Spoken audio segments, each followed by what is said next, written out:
అత్త సొమ్ము అల్లుడు దానం అన్నట్టు మేము దానం చేస్తాము, మీరు అమ్ముకోండి, ఇష్టం ఉన్నట్టు చేసుకోండి అంటే బీఆర్ఎస్ చూస్తూ ఊరుకోదు. నేను పారిశ్రామికవేత్తలు కూడా చెప్తా ఉన్నా, మీరు ఈ ప్రభుత్వం ఇచ్చే ఆషాఢపు సేల్ ఆఫర్ లాంటి ఆఫర్లు తీసుకొని మీరు 4 డబ్బులు కట్టి ఇది మాది అయిపోతుంది అని మీరు అనుకుంటే మీరు పప్పులో కాలేస్తున్నారు. ఖచ్చితంగా మళ్లీ వచ్చేది బీఆర్ఎస్ ప్రభుత్వమే. మేము ఈ HILTP అనే పాలసీ ఏదైతే ఉందో దీన్ని ఖచ్చితంగా రద్దు చేస్తాం. ఇవాళ ఎవరైనా డబ్బులు పెడితే మీరు నష్టపోతారు.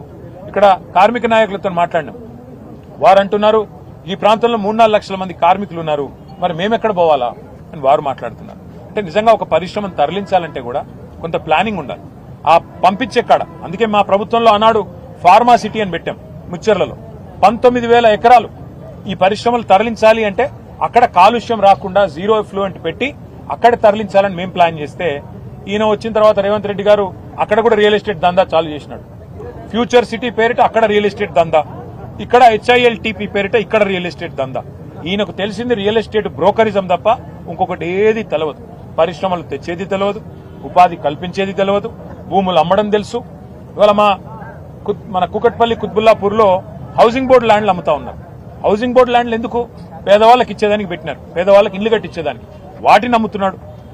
రోజు చూస్తే ఇవాళ పేపర్లు చూడండి, కోకాపేటలో ఎకరం 130 కోట్లకు పోయిందని చెప్పి ప్రభుత్వం గొప్పగా రాయించుకుంది. మరి 130 కోట్లు కోకాపేటలో ఎట్లుంటది? పక్కనే ఒక 15 కిలోమీటర్ల దూరంలో ఉండే జీడిమెట్ల షాపూర్ ప్రాంతంలో ₹1 ఎట్లుంటది ఎకరం? ఇది ఎక్కడ న్యాయం? పోనీ ఇప్పుడు మా దేవదానం గారు ఉన్నారు, ఆయనకు మరి మీరు ఇక్కడ కూడా గజం ₹4,000 ఇస్తే ఆయన కూడా కొనుక్కుంటాడు. వాళ్ళ మొత్తం సంఘం కూడా మీరు ఇవ్వండి, ప్రభుత్వం ఒక ఎకరం మొత్తం ఈ యూనియన్కి ఇవ్వండి, ₹4,000 గజం చొప్పున. మేము కావాలంటే చందాలేసి వాళ్ళకి మేము కూడా సాయం చేస్తాం. వాళ్ళకి ఇవ్వరు, కార్మిక సంఘాలకు ఇవ్వరు, పేద ప్రజలకు ఇవ్వరు. కానీ ఎవరికి ఇస్తారు? పెద్ద పెద్ద పరిశ్రమలని చెప్పి ఎవరైతే నడుపుతున్నామని చెప్పి చెప్తున్నారో వాళ్ళకిచ్చి వాళ్ళు అపార్ట్మెంట్లు కట్టుకోవడానికి, మాల్స్ కట్టుకోవడానికి ఇవాళ చేస్తున్న వ్యవహారం ఏదైతుందో దీని వెనకాల దాగి ఉన్నది 5 లక్షల కోట్ల కుంభకోణం. ఈయన అనుముల రేవంత్ రెడ్డి కాదు, ఈయన అవినీతి అనకొండ.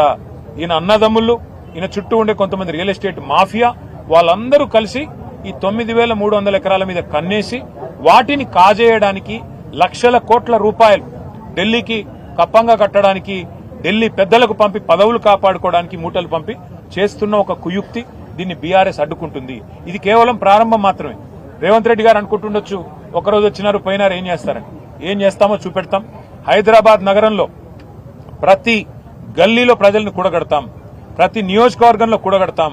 కూడగట్టి చైతన్యవంతులు చేసే విధంగా సదస్సులు ఏర్పాటు చేస్తాం, హాల్ మీటింగ్లు ఏర్పాటు చేస్తాం. ఆ తర్వాత రౌండ్ టేబుల్ పెడతాం, అన్ని ప్రజా సంఘాలను కూడగలుపుతాం. అవసరమైతే న్యాయ పోరాటం కూడా చేస్తాము. ఏ పరిస్థితుల్లో కూడా దీన్ని వదిలిపెట్టు.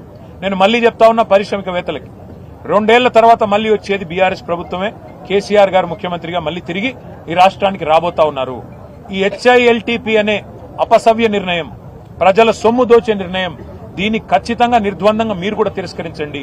ఎందుకంటే నడుస్తున్న పరిశ్రమను మూసేసి మీరెక్కడికో పోవాలి అంటే అక్కడ అవసరాలు లేకుండా, అక్కడ కనీస పరిస్థితులు లేకుండా మీరెక్కడ పోతారు?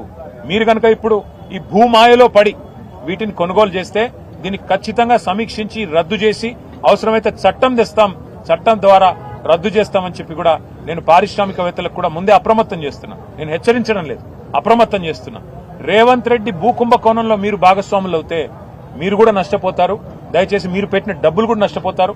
ఇటు పరిశ్రమ పోతుంది, అటు భూమి కూడా పోతుంది. ఎటు కాకుండా మీరు పోతారు. ముందే నేను మిమ్మల్ని అప్రమత్తం చేస్తున్నా అని చెప్పి కూడా తెలియజేస్తూ, ఈ భూ కుంభకోణాన్ని దయచేసి మీడియా కూడా మాకు సహకరించాలి. దీన్ని వెలుగులోకి తీసుకొచ్చేది మా కార్మిక సంఘాల నాయకులతో కూడా నా ప్రార్థన. ఇది నా సొమ్ము కాదు, రేవంత్ రెడ్డి సొమ్ము కాదు, బీఆర్ఎస్ సొత్తు కాదు, కాంగ్రెస్ సొత్తు కాదు. ఇది ప్రజల ఆస్తి, ప్రజల సొమ్ము. మీకు ఇళ్లు కట్టడానికి, మీ పిల్లలకి స్కూళ్లు కట్టడానికి, మీ కుటుంబాల కోసం పార్కులు కట్టడానికి, లేదా ప్రజల అవసరాలకు వినియోగించే హాస్పిటల్ కట్టడానికి, వాటికి వినియోగించాల్సిన స్థలాన్ని ప్రైవేటు వ్యక్తులకు దారాదత్తం చేస్తుంటే చూస్తా ఊరుకోవడం అనేది భవిష్యత్ తరాలు కూడా క్షమించరాని నేరం అవుతుంది. దయచేసి మీరు కూడా కలిసి రావాలి ఈ పోరాటంలో అని చెప్పి ఇక్కడ ఉన్న మా కార్మిక అన్యులకు కూడా నేను తెలియజేస్తూ, ఇదే కార్యక్రమాన్ని పురస్కరించుకొని మా పార్టీ కూడా రౌండ్ టేబుల్స్ కూడా ఏర్పాటు చేస్తుంది. అఖిలపక్ష మీటింగ్లు కూడా ఆర్గనైజ్ చేస్తాము. దానిలో కూడా అందరూ కూడా పాల్గొని వారి మద్దతు తెలియజేయాలని చెప్పి కోరుతూ, ఇవాళ ఈ ప్రాంతంలో ఇంకా పారిశ్రామిక వాడలో కూడా పోయి ఇంకొంతమందిని కలుస్తాము. ఇతర వాడల్లో కూడా ఇవాళ మా బృందాలు తిరుగుతున్నాయి. వాటికి దయచేసి మరి మా ఉద్దేశం ఏంది ఈరోజు మీటింగ్ అంటే, ఇక్కడ రావడానికి ధర నిర్ధారణ జరగాలి, నిజ నిర్ధారణ జరగాలి. ధర నిర్ధారణ అంటే ఏంటి? ప్రభుత్వం అంటుంది ఇక్కడ 4000 గజం ఉంది అందుకే ఇచ్చేస్తామంటుంది. ఇప్పుడు మాకు ఇక్కడికి వస్తే తెలిసింది 1,00,000 ఉందా 1,50,000 ఉందా? ఇక్కడ 1,00,000 పైనే ఉంది తప్ప 1,00,000కు తక్కువ లేదు గజం. అంటే ఎకరం 50 కోట్లకు తక్కువ లేదు. మరి ప్రభుత్వం ఎకరం ₹1 కోటి ఇస్తా అంటున్నది. ఇది న్యాయమా? ప్రజలు ఆలోచించాలి. ఈ ప్రాంత ప్రజలు ముఖ్యంగా పూర్తి స్థాయిలో దీన్ని అర్థం చేసుకోవాలని కోరుతాం. గ్రిడ్ పాలసీ తీసుకొచ్చింది, దాని ప్రకారం మేము ఇస్తాం. ఇది కూడా మేము ఇస్తున్నది కూడా వాళ్ళ లీజ్ భూములు కాదని ప్రభుత్వం పదే పదే చెప్తుంది.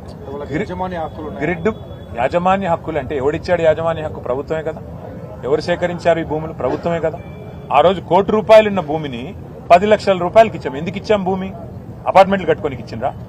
మాల్స్ కట్టుకోనికి ఇచ్చిండ్రా? పరిశ్రమలు నడపడానికి ఇచ్చిండ్రు. వాళ్ళ పరిశ్రమలకి ఇంకా ఇక్కడ నుంచి తీసేయాలంటే కావాలంటే దాన్ని ఐటీ పరిశ్రమ పెట్టండి, మేము వద్దంటలేదు. గ్రిడ్ పాలసీ అదే కదా. ఐటీ పరిశ్రమ పెట్టమన్నాం, తప్ప అది? ఐటీ పరిశ్రమ పెట్టి ఈ ప్రాంతంలో కార్మికుల పిల్లలు ఉన్నారు, చదువుకున్న వాళ్ళు, ఫీజు రీంబర్స్మెంట్ కింద చదువుకున్న వాళ్ళు చాలా మంది ఉన్నారు, ఇంజనీర్లు చదువుకున్న వాళ్ళకి ఉద్యోగాలు ఇవ్వండి, మేము వద్దంటలేదు కదా.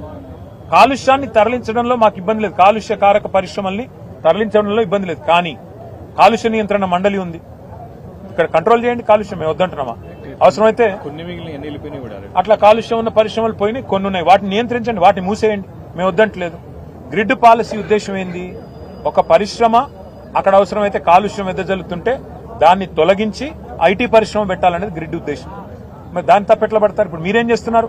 అపార్ట్మెంట్లు, మాల్స్, ఇదా మీ హెచ్ఐఎల్టీపీ ఉద్దేశం? అందుకే పరిశ్రమ స్థానంలో ఇప్పుడు రెడ్ కేటగిరీ ఇండస్ట్రీ ఉందనుకోండి, గ్రీన్ కేటగిరీ ఇండస్ట్రీ నడపండి. ఎవరొద్దన్నారు? గ్రీన్ కేటగిరీ అంటే కాలుష్యం లేని పరిశ్రమ నడపండి. కార్మికుల పొట్టగొట్టిన వాళ్ళు గారు మీరు. ఇక్కడ ప్రాంతంలో ఎకనామిక్ యాక్టివిటీ ఉంటుంది, ప్రజల ఆస్తి సురక్షితం. నేను ఇంకొక మాట అడుగుతాను, మీరు చెప్పండి నాకు. ORR ఉంది, 160